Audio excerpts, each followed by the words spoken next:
शिक्षक साथियों, निष्ठा के अंतर्गत किसी भी मॉड्यूल के प्रशिक्षण को प्राप्त करने के बाद उसमें एक 20 नंबरों की प्रश्नोत्तरी आती है।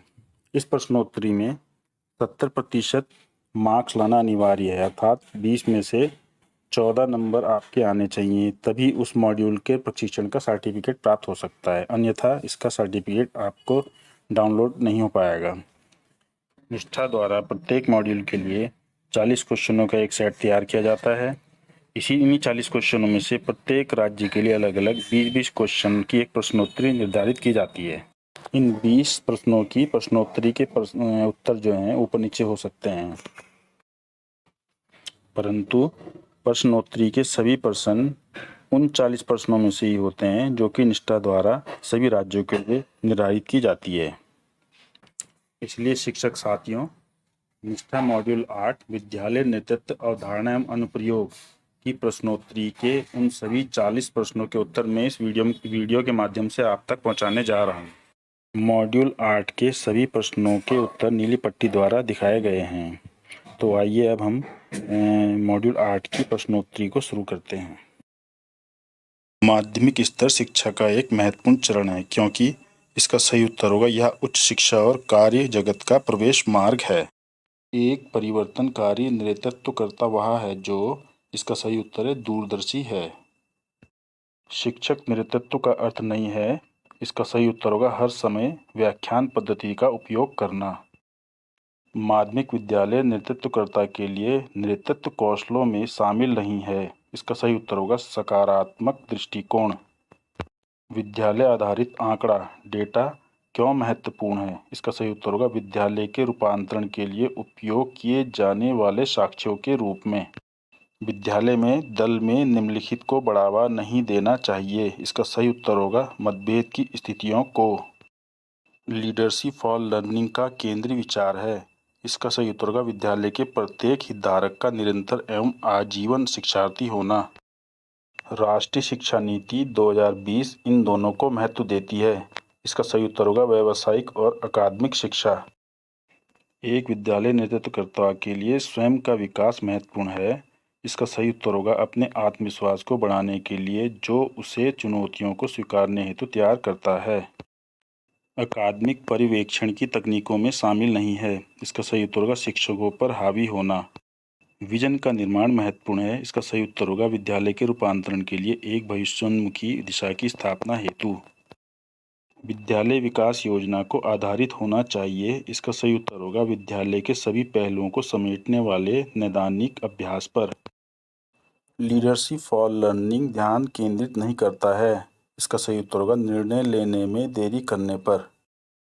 एक शिक्षक को परामर्श देने के दौरान इनमें से कौन सा सही रवैया नहीं है, इसका सही उत्तर होगा समस्या समाधान की कम क्षमता होने के कारण शिक्षक की आलोचना करना।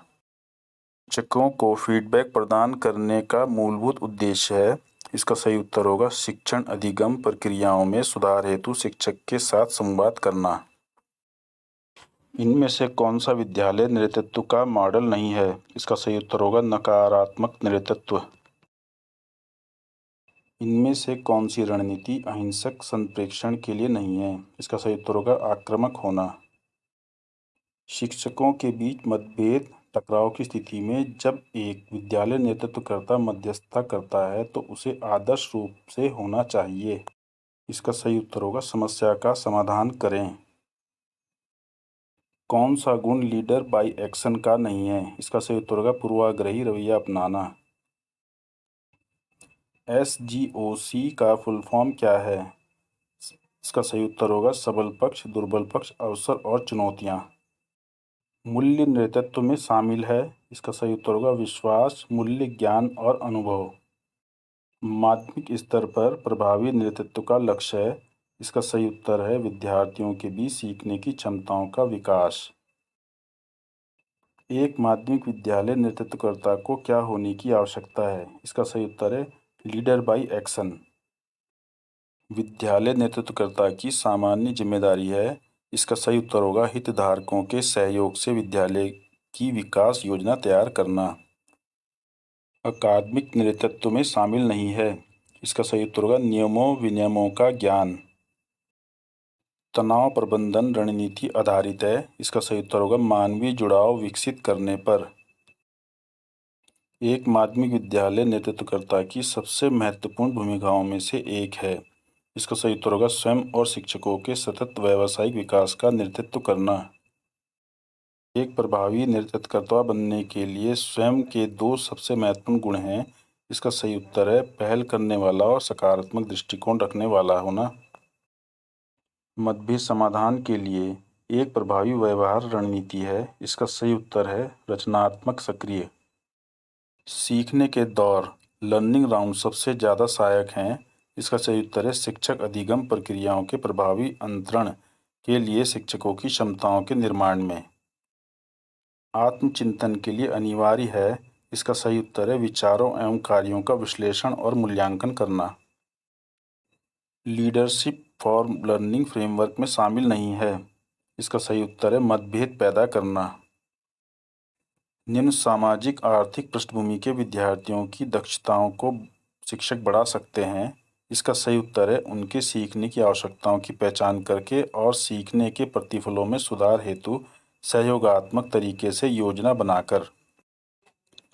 आप शिक्षार्थी प्रतिफलों को शिक्षण अधिगम प्रक्रियाओं के साथ कैसे जोड़ते हैं? इसका सही उत्तर है शिक्षार्थी प्रतिफल प्रभावी शिक्षण अधिगम प्रक्रिया पर निर्भर नहीं करते। प्रोफेशनल लर्निंग कम्युनिटीज़ (पीएलसी) का उद्देश्य है। इसका सही उत्तर है कार्यक्षेत्र में ज्ञान, कौशल और अनुभवों को साझा करना। मतभेद टकराव की स्थितियों से निपटने का प्रभावी तरीका है। इसका सही उत्तर है प्रभावी संप्रेषण कौशलों का उपयोग करना। एक अकादमिक पर्यवेक्षक का कार्य नहीं है। इसका सही उत्तर है शिक्षकों और स्टाफ को हतोत्साहित करना। कौन सा निर्णय सकारात्मक प्रतिफल दे सकता है? इसका सही उत्तर है जो साक्ष्यों पर आधारित है। लीडरशिप फॉर लर्निंग की खास विशेषताएं निम्न में से प्राप्त नहीं होती। इसका सही उत्तर है निरंकुश नेतृत्व।